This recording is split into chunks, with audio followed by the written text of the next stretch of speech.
Hello everyone, welcome back to RPS online classes. Students, कल के class में हम लोगों ने देखा कोऑर्डिनेट ज्योमेट्री में डिस्टेंस फार्मूला को कैसे फाइंड आउट करते हैं। आज जो हम लोग पढ़ेंगे स्टूडेंट्स, वो सेक्शन फार्मूला के बारे में पढ़ेंगे। सेक्शन फार्मूला के कुछ बेसिक कॉन्सेप्ट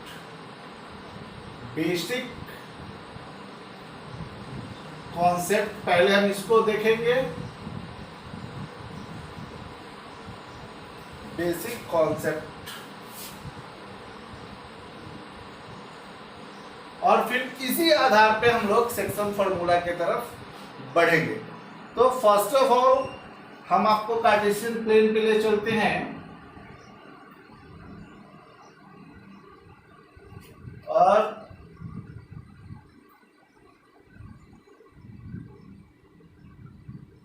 एक फिगर ड्रॉ करते हैं। ठीक है स्टूडेंट्स, मान लेते हैं इसको ए और एक पॉइंट यहां हम मान लेते हैं स्टूडेंट बी। अब सपोज करिए कि इस पॉइंट ए से पॉइंट बी पे हमें एक ट्रांसमिशन टावर खड़ा करना है। पॉइंट ए से पॉइंट बी के बीच में एक ट्रांसमिशन टावर खड़ा करना है जिसका डिस्टेंस ए से दुगुना हो। यानी मान लेते हैं स्टूडेंट, सपोज करते हैं कि ट्रांसमिशन टावर का पॉइंट अगर हमारा हम यहां मानते हैं पी, ठीक है। तो अगर यहां से इसका डिस्टेंस अगर 5 है मान लेते हैं, तो यहां से यहां तक का डिस्टेंस 10 होना चाहिए। यानी क्या होना चाहिए, इसका दुगुना, यानी ए के डिस्टेंस, ए से जितना डिस्टेंस पे टावर हो उतने डिस्टेंस से बी पर दुगुना डिस्टेंस हो। यानी ए से अगर 5 डिस्टेंस होता है तो बी पे 10 होना चाहिए। उसी तरह अगर मान लीजिए ए पे अगर यहाँ 10 है तो बी पे यहाँ डिस्टेंस 20 मीटर होना चाहिए। ठीक है स्टूडेंट्स, ये क्लियर है? ये समझ में आ गया कि हमें एक ट्रांसमिशन टावर खड़ा करना है ए और बी के बीच में, जिसका डिस्टेंस रेशियो क्या होना चाहिए, 1:2। यानी अगर यहां से यहां 1 है तो ये उसका ट्वाइस होगा। ठीक है, अब हम क्या करेंगे स्टूडेंट्स, तो सबसे पहले तो स्टूडेंट्स आप लोग कहिएगा कि किसी भी चीज को फाइंड आउट करने के लिए या किसी भी चीज के लोकेशन को फाइंड आउट करने के लिए हमें क्या जरूरत पड़ती है, उसके कोऑर्डिनेट्स की जरूरत पड़ती है। तो सबसे पहले हम इसके कोऑर्डिनेट्स को मान लेते हैं। सपोज करो 36 और 15 मान लेते हैं, और यहाँ बी के कोऑर्डिनेट्स हम मान लिए 36 और 15, पर पी के कोऑर्डिनेट्स यानी इसके कोऑर्डिनेट्स हमको फाइंड करने हैं। मुझे नहीं पता है कि पी का कोऑर्डिनेट्स क्या है, इस लोकेशन से हमको पी का कोऑर्डिनेट्स फाइंड करना है। यानी मान लेते हैं इसको हम x और y। पी के कोऑर्डिनेट्स को हम क्या मान लेते हैं स्टूडेंट्स, x और y। यानी पी का कोऑर्डिनेट्स हमको नहीं पता है। तो अब हम सबसे पहले क्या करेंगे, यहां से एक परपेंडिकुलर खींचेंगे ऐसे, और यहां से एक परपेंडिकुलर खींचेंगे ऐसे। ठीक है, अब P से हम BC पर एक परपेंडिकुलर खींचेंगे ऐसे। ये 90 डिग्री, इसका नाम रख देंगे E, इसका नाम रख देंगे C, इसका नाम रख देंगे D। ठीक है, ओके स्टूडेंट्स, क्लियर है? अब मुझे क्या करना है स्टूडेंट्स, मुझे इसके कोऑर्डिनेट्स पता है। अब मुझे क्या करना है कि P के कोऑर्डिनेट्स हमें फाइंड करने हैं। ये 90 डिग्री है तो ये भी 90 डिग्री है। अब यहाँ देखिए स्टूडेंट्स कि दो ट्रायंगल्स, जब हम इन सारे पॉइंट्स को ज्वाइंट करा रहे हैं तो यहाँ क्या बन रहा है, दो ट्रायंगल बन रहे हैं, दो राइट एंगल ट्रायंगल बन रहे हैं। यानी ये भी एक ट्रायंगल बन रहा है ट्रायंगल बीपीई, और एक ट्रायंगल बन रहा है ट्रायंगल एपीडी। ठीक है, ये 90 डिग्री, ये भी 90 डिग्री। क्लियर है स्टूडेंट्स?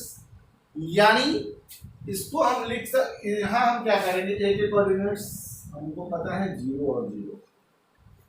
अगर हम क्या करेंगे तो दो ट्रायंगल हमारे पास बन रहे हैं, triangle A P D similar triangle BPE, similar triangle BPE. ये कैसे कर दिए सर? ये दोनों ट्रायंगल सिमिलर कैसे हो सकता है? तो आप लोग पढ़े होंगे ट्रायंगल चैप्टर, जब चैप्टर 6 पढ़े होंगे तो उसमें एंगल सिमिलरिटी से, एंगल सिमिलरिटी से ये दोनों एंगल सिमिलर होंगे। कैसे, वो भी हम आपको बताते हैं। दो एंगल में ये एंगल 90 डिग्री है, ये भी एंगल 90 डिग्री है। अगर इस एंगल की बात करते हैं यहाँ पे और इस एंगल की बात करते हैं यहाँ पे, तो एंगल कॉरस्पॉन्डिंग एंगल से ये क्या है, ये दोनों कॉरस्पॉन्डिंग एंगल है, यानी दोनों में समान है। इसलिए ये एंगल सिमिलरिटी से ये दोनों एंगल आपस में सिमिलर है। ठीक है स्टूडेंट्स? अब हमको क्या करना है स्टूडेंट्स, अब हमें फाइंड करना है, जैसे मान लेते हैं एंगल एपीडी में, ट्रायंगल एपीडी में एडी क्या है हमारा, एडी का डिस्टेंस क्या होगा? तो आपको पता है कि P पॉइंट पर हम x और y इसके कोऑर्डिनेट्स को माने हैं, मान लिए हैं कि P का कोऑर्डिनेट x और y है। तो स्टूडेंट्स आपको पता है कि यहाँ से सबसे पहला, अगर हम x एक्सिस पे चलते हैं तो यहाँ से यहाँ का ये क्या होगा, x डिस्टेंस क्या होगा, ठीक है, और यहाँ से ये डिस्टेंस क्या होगा, ये होगा y। आपको पता है जब हम कोऑर्डिनेट ज्योमेट्री 9th में भी पढ़े थे तो आपको पता है, या जब भी हम लिखते हैं तो पहले x का लिखते हैं फिर y का कोऑर्डिनेट लिखते हैं, ये तो आपको पता है। तो अगर हम P का कोऑर्डिनेट इस पॉइंट पे xy माने हैं तो यानी ये क्या चला होगा, यहाँ से पहले x चला होगा फिर यहाँ से y चला होगा। ठीक है, तो यहाँ से यहाँ तक का डिस्टेंस हम मान लिए x और यहाँ से यहाँ तक का डिस्टेंस हमने माना y, क्योंकि हमने P के कोऑर्डिनेट क्या माने हैं, x और y। अगर इसके कोऑर्डिनेट्स की बात होती है तो ये पूरा BC का कोऑर्डिनेट कितना हो जाएगा, यहाँ से यहाँ तक 36। ठीक है, जब 36 हो जाएगा तो DC अगर हमको निकालना है तो इससे पहले ही क्लास में हम आपको पढ़ा चुके हैं कि यहाँ से यहाँ तक x है और यहाँ से यहाँ ये पूरा 36 है, तो इसको आपस में ही हम लोग माइनस कर लेते हैं, यानी DC हो जाएगा 36 माइनस x। अगर ये 36 माइनस x होगा तो फिर ये भी 36 माइनस x होगा। ठीक है, पहले इसी को क्लियर कर लेते हैं। अब ये यहाँ से यहाँ तक y है तो ये भी यहाँ से यहाँ तक y होगा। अगर हमको ये निकालना हो तो पूरा BC कितना है, पूरा BC है, अब यहाँ फिर एक बार समझने की जरूरत है। अगर यहाँ से हम 36 और 15 लिखे हैं B के कोऑर्डिनेट्स, BC के कोऑर्डिनेट्स, तो हम क्या कर किए, यहाँ से x पॉइंट चले 36 चल दिए तो 36 पूरा माने 36.6 कर दिए, तो y पे भी तो 15 चले होंगे, तो यहाँ से यहाँ तक y है तो ये हो जाएगा हमारा 15 माइनस y। ठीक है, क्लियर है, नो कंफ्यूजन। अब आइए हम लोग एंगल एपीडी, या हम इसको ऐसे भी लिख सकते हैं एंगल पीएडी भी लिख लीजिए तो भी कोई दिक्कत नहीं है, और एंगल ट्रायंगल बीपीई भी सही है, ट्रायंगल पीएडी भी हम लिख सकते हैं। ठीक है, तो ट्रायंगल पीएडी में हम देखते क्या हैं, हम इससे लेके चलते हैं, यानी बेस को लेके चलते हैं। क्या लेके चलते हैं, हम बेस को लेके चलते हैं, तो एडी, ठीक है, इसका बेस क्या होगा, जब इस ट्रायंगल का बेस एडी है तो इसका बेस क्या होगा, पीई। ठीक है, इक्वल टू, क्योंकि सिमिलर है, जब हम बेस ले लिए अब हम क्या करेंगे, अब इसके हाइपोटेनस की बात करते हैं। तो हाइपोटेनस क्या है इसका, एपी, और इसका हाइपोटेनस क्या है, बीपी या पीबी, जो भी लिख सकते हैं। ठीक है, अब क्या करना है स्टूडेंट्स कि अब देखिए एडी का वैल्यू कितना है, x, पीई का वैल्यू कितना है, 36 माइनस एक्स, एपी कितना है 1, पहले ही मान चुके हैं, पीबी या बीपी कितना है 2। अब हम यहाँ क्या देख रहे हैं कि सिर्फ 1 वेरिएबल आ गया, यानी x का वैल्यू यहाँ आसानी से फाइंड आउट हो सकता है। तो हम क्या करेंगे, cross multiplication, 2x equal to 36 minus x, और x इधर आ जाएगा तो 2x plus x equal to 36, यानी 3x equal to 36, x equal to 36 by 12, यानी 36 बाई 3 यानी 12। ओके, इसी तरह एक कोऑर्डिनेट हमारा x का वैल्यू कितना निकल गया 12। इसी तरह फिर एंगल को, तो पहले हम बेस लेके चले थे, अब हम क्या करेंगे, दोनों का परपेंडिकुलर और हाइपोटेनस, बेस और हाइपोटेनस लेके पहले चले थे, अब क्या करेंगे स्टूडेंट्स कि परपेंडिकुलर और हाइपोटेनस लेके चलेंगे। तो इसका परपेंडिकुलर क्या है, पीडी, इसका परपेंडिकुलर क्या है, बीई, इक्वल टू, क्योंकि एंगल सिमिलरिटी है। अब इसका हाइपोटेनस क्या है, एपी, इसका हाइपोटेनस क्या है, बीपी। ठीक है, क्लियर है यहां तक, कोई दिक्कत नहीं है। इसका हाइपोटेनस क्या है, सॉरी, इसका हाइपोटेनस है बीपी, सॉरी, इसका हाइपोटेनस क्या है, बीपी। ठीक है, अब हम क्या करेंगे कि पीडी कितना है y, बी कितना है 15 माइनस y,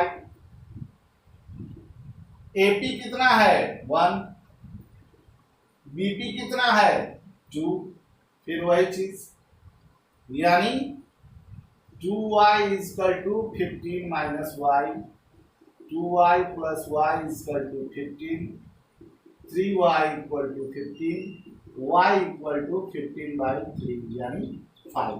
यानी यहाँ p के कोऑर्डिनेट्स जो हम x और y माने थे, तो p के कोऑर्डिनेट्स हमारे क्या आ गए स्टूडेंट्स, p के कोऑर्डिनेट्स हमारे आ गए 12 एंड 5। यानी क्या कि जब भी अब हमको फाइंड करना हो, लोकेशन फाइंड करना हो, इससे हम क्या किए, p के कोऑर्डिनेट फाइंड कर दिए। तो जब लोकेशन फाइंड करना हो तो किसी दो का कोऑर्डिनेट्स हमको पता होना चाहिए। जैसे फॉर एग्जांपल मान लेते हैं कि फॉर एग्जांपल के लिए समझिए कि ये एक लाइन है a और b, डिस्टेंस है, इसके बीच में मुझे इसके कोऑर्डिनेट पता है, मुझे इसके कोऑर्डिनेट पता है, और इसके बीच में P पॉइंट पे कहीं मुझे क्या करना है, ट्रांसमिशन टावर लगाना है। तो जब इस दोनों के कोऑर्डिनेट्स मुझे पता है तो इसके कोऑर्डिनेट्स हम आसानी से फाइंड कर सकते हैं, जो हमने किया। तो इसके लिए हम क्या करेंगे स्टूडेंट्स, दो कोऑर्डिनेट्स, तो आप यहां देख रहे हैं कि इस कोऑर्डिनेट्स को फाइंड करने के लिए ना ही हमने किसी फॉर्मूले का यूज किया है, हमने सिर्फ क्या यूज किया है, सिर्फ एंगल सिमिलरिटी ट्रायंगल चैप्टर से उठाया और इसको ये प्रूव करके px और y के कोऑर्डिनेट यानी p के कोऑर्डिनेट हमने फाइंड आउट कर दिए। ओके स्टूडेंट्स, इसी बेस पे हम लोग, चूंकि ये बहुत कॉन्सेप्ट थोड़ा लंबा आ जाएगा, लेकिन बेसिक के लिए आपको ये समझना जरूरी था, इसलिए ये कॉन्सेप्ट आपको बताया गया है स्टूडेंट्स। बट हमारे पास एक ऐसा फॉर्मूला होना चाहिए कि ये सारे तामझाम को छोड़ते हुए एक ऐसा सटीक फॉर्मूला होना चाहिए जिसमें सिर्फ वैल्यू पुट करें और हमारा आंसर आ जाए। तो इसके लिए हम लोग अब नेक्स्ट क्लास में देखेंगे कि वो फॉर्मूला हम लोग कैसे फाइंड आउट करेंगे इसी बेस पे। Okay, thank you.